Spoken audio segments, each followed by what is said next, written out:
Well, good morning. Isn't it a lovely morning? One thing that I want to say before getting into this is it does not surprise me whatsoever. I haven't even read any of this article, but from the little bit I have seen of even the title, does not surprise me one bit. Scaredy cats. Wild animals fear humans more than lions, study finds. The sound of super predator human voices instill more terror around the waterhole than the big cat's roar, researchers discover. Um, I mean, we might be soft and gushy, but they know we can screw them up. All animals pretty much know this. There's not many places around the world where you can go and human voices aren't um, terrifying to animals. Most animals won't let you get close to them for a reason.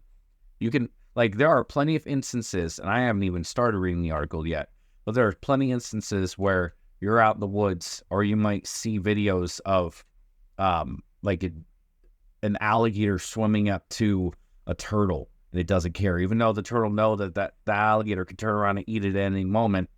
Like, there's some that just don't care. Um, Alligators, or I'm just using alligators as an example, but a bear can walk up to a deer in certain instances and they don't care. There's very few times where that'll be switched around. A lion has long been regarded as the world's most fearsome terrestrial carnivore, but the king of beasts has been toppled by humans, new research shows. That's kind of a broad statement.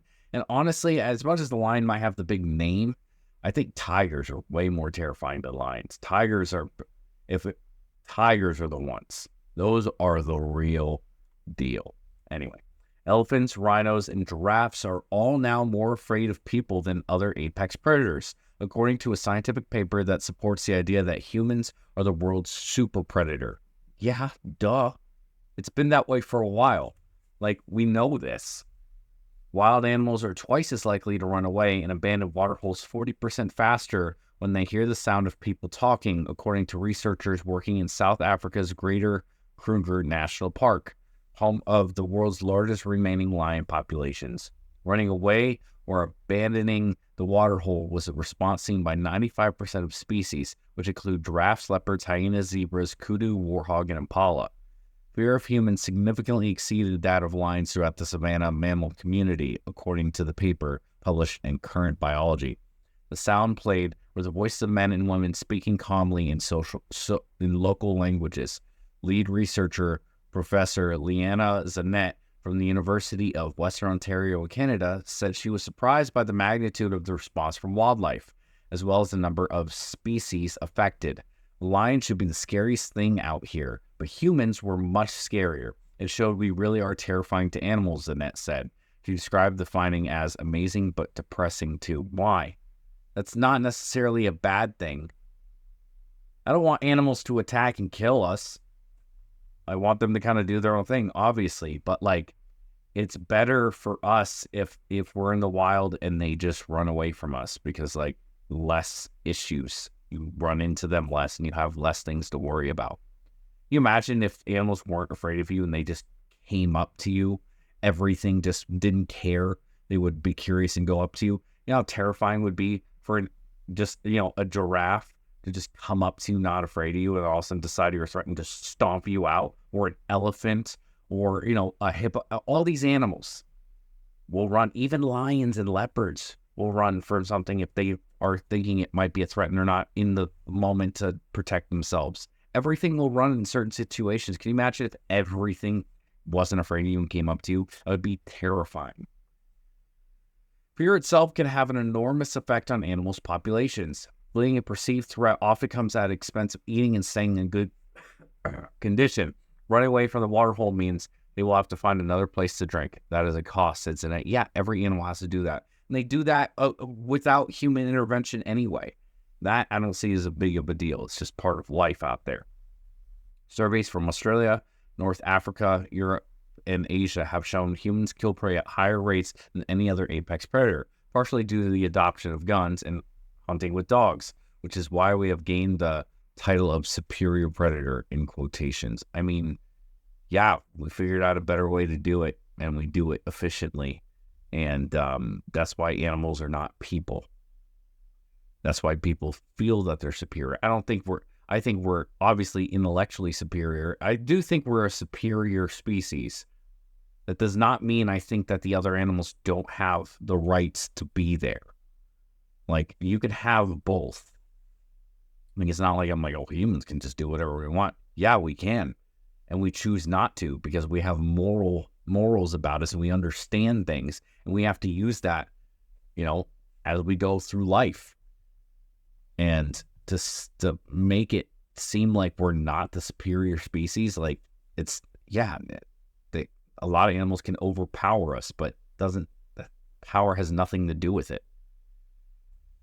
Surveys from Australia, North America, Europe, and Asia have shown humans kill prey at a higher rate. Okay, wait. Researchers from other parts of the world have shown mountain lions, deer, kangaroo, wallabies, and wild boar all fear humans more than other apex predators. This human-induced landscape of fear will have cascading effects down the food chain, right down to the rodents and plants. As it changes the way the animals move through the landscape, it is likely to have considered ecological impacts, researchers said. If fear of humans is so pervasive and happens to all the animals out there on our planet, then it really adds a new dimension of the worldwide environmental impacts that humans might be having. That's this whole like, oh, we could be doing. No, obviously we are. We have changed so much in the world. It's not all bad.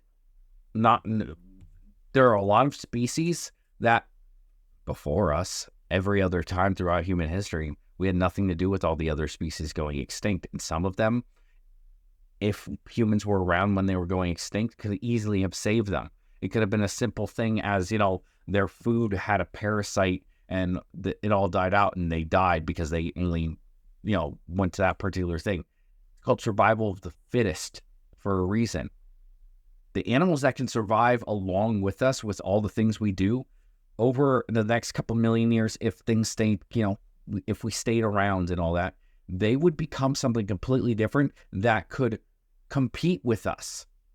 That could compete with, they will get things that will help them survive alongside us. That's how it works. That's why, peregrine falcons do fantastic in cities. They have everything they need. They don't need that. They can live in the urban environment. Coyotes are the same thing. Coyotes live in the middle of fucking New York. It's because they figured out a way to live alongside us, and they are the fittest at doing what they do. And a lot of times they're generalists, but even if they're, like a peregrine falcon, which only, the birds live alongside us, all these things, the pigeons do great. So the peregrine falcons eat the pigeons. It also helps us, so it's like a beneficial thing. That's the way animals work, and the more specialized an animal is, and we're animals, the more specialized an animal is, the harder it is for it to adapt. So when the environment changes, they die. Pandas are not going to be around forever because they are stupid. Not only are they stupid, but they only eat one thing that's so non-nutritious that they have to basically eat all day. These animals, that's how the world has always worked. A little niche, back in the Ice Age, half the animals that live, or, there's a bunch of animals that could not have sustained themselves during the Ice Age. There are plenty of species that are young, in broad terms, younger than humans. They haven't been around as long as us. It's because little other niches pop up. And now we're getting to the point where it's getting hotter and the poles are melting, or whatever the case is. You can call it global warming. But 4 million years ago, it was like that anyway. But 66 million years ago, when the dinosaurs were around, it was like that anyway. And I am going on a long rant right now. I just hate reading articles. Well, I don't hate reading these articles. I understand what they're doing. But when they try to always push that narrative of all this stuff is so terrible, and it's that's the way the world has always been. To conduct a study, researchers used hidden camera speaker systems at waterholes that were triggered when an animal passed within 10 meters. Waterholes were chosen at locations because this is where lions and hunters tend to kill prey. Researchers just filmed the response of the animals to the sound of human speakings or lion snarls, growling, or making hunting noises, and used non-threatening bird calls as a control sound. The study highlighted how tourism-dependent conservation might affect wildlife population. Even when people are just talking in the proximity of wild animals, they might be having previously unrecognized effects This poses a particular dilemma in African protected areas, because although tourism may cause disturbance, many protected areas rely on wildlife tourism for funding, the paper said. Yeah, I mean, they're living life out there and are always on edge from something trying to kill them. Let's see.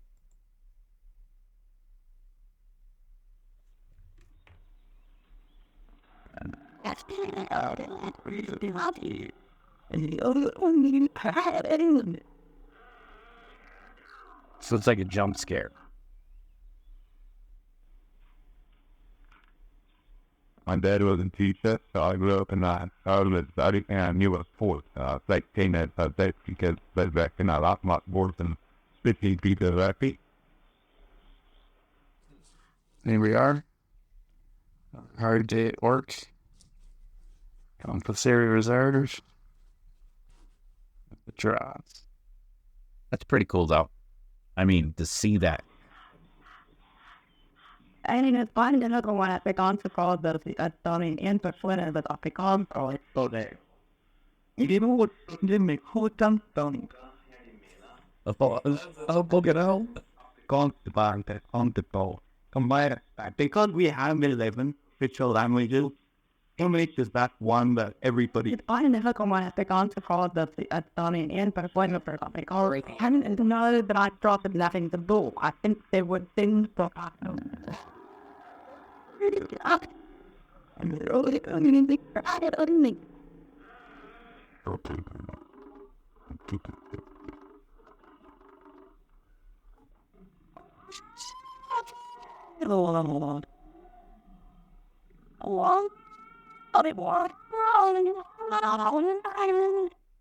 Interesting. I mean, they showed a couple. It seems like they did way more with the people voices, but very interesting. Definitely something. Yeah, it's cool that there's studies like this, because you may not think about it, but every one of these studies can be important. You can get information and use it to create your own understanding of the world and how things work. And some people might interpret this data differently, obviously. But anyway, let me know what you think down below. Like, comment, subscribe, all that good stuff. And I'll see you on the next one. Keep it wild.